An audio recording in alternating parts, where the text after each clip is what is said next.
waa Buqcaleed waa mid ka mid ah talisadii ugu waaweynaa ee deegaanka Dhadaar iyo Dhasaan hoos yimaada oo ay ku lahaayeen kooxaha khawaarijta argagixisada Daacish waxa iska cabir kalamayso kulmin ciidamada difaaca Puntland gacan ku haynta taliskan oo ahaa mid aad loo habeeyay isla markaasina ay u dhiseen buur iyo god ishaleelay ayuu ahaa taliskani isla markaasina ay qolfoofkan korkayga ku gadaaman ay ka hoos sameeyeen ciidaha dhagxaanta iyo shamiitada iyo ciidda ay ku wada gureen loo yaqaano difaaca ayay ka sameeyeen qolal kala duwan oo aad u tiro badan ayuu leeyahay waana mid ka mid ah talisadii ugu waaweynaa kooxaha khawaarijtu ay ku lahaayeen Buqcaleed halkan waxa ay kooxaha khawaarijtu ku gubeen laba ka mid ah gaadiidka ay isticmaalayeen iska rogo Soomaalidu nooc ay u taqaano baabuurta iyo sidoo kale gaari xaajiyada ayay khawaarijtu ku gubeen sida aad ka arkayseen shaashadaha warbaahinta dawladda taliska guud ee ciidanka difaaca Puntland oo goobta soo gaaray waxa hogaaminayay sareeyo guud aadan cabdi xaashi jananka guud ee ciidamada difaaca qalabka sida ee Puntland oo uu heliyo Cabdiraxmaan Maxamuud Jaamac oo ah taliska howlgelinta ciidamada badda iyo bariga Puntland ee PMPF iyo sidoo kale saraakiisha hogaaminaysa howlgalka Hilaac ee ciribtirka argagixisada Daacish shirjiraayada uu ku qabtay taliye aadan cabdi xaashi Buqcaleed gaar ahaan madaxtooyada waxa uu sheegay tan inay tahay guul weyn oo gaareen ciidamada geesiyaasha difaaca Puntland sidoo kalena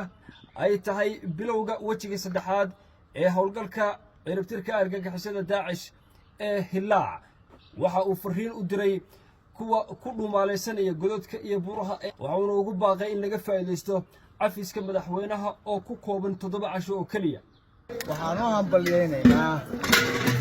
dadweynaha reer Puntland dawladooda xukuumadda madaxweyne Saad Abdullaahi Dani ciidanka difaaca Puntland shacab weynaha jaaliyadaha bahda saxaafadda intii u danqanaysa arlada dalka iyo dadka Soomaali halkani waa markaskii dhexe ee shuurada Cabdulqaadir Muumin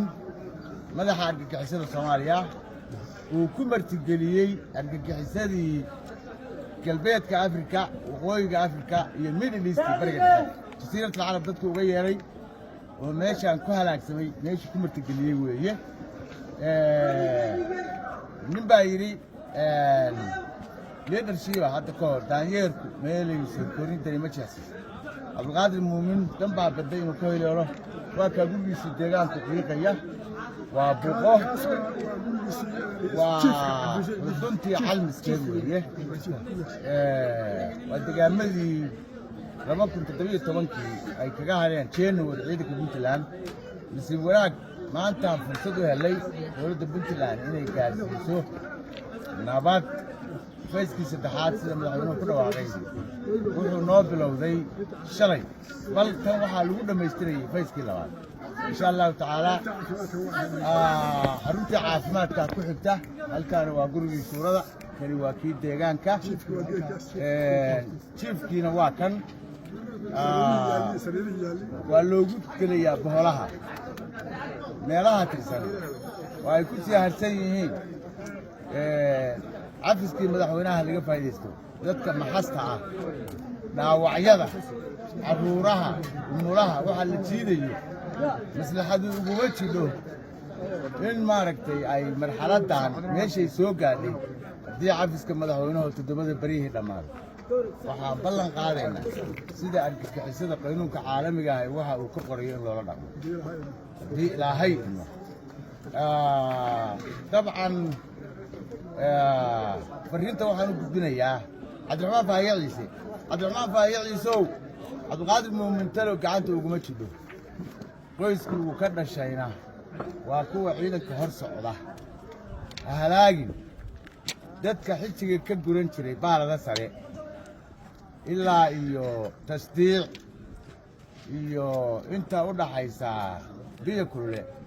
oo qoyska hoose aad ka soo jeedaa dhalinyarada aad cadaabta ku wada ka jooji waxa ballan ilaahay Cabdulqaadir ciqaabta aad mudan tahay inaad naga hesho Cabdiraxmaan Faahiye haddii ilaahay idmo ninkaan la hadlaynaa maanta waa Cabdiraxmaan Cabdulqaadir maaha Cabdulqaadir talana ma hayo tabarna ma hayo waa iska war haynaa وعبد الرحمن dadka aad leedahay wuu idin magan gelinaya wuu idin barogtiin karaynaya way og yihiin arrintu sida ay tahay adigu wiilashaha halaagin sida baad u dhimanaysaa intaas baan Cabdiraxmaan baahiyo ciisana leeyahay ciidamada Puntland waxaan leeyahay hambaliyo guul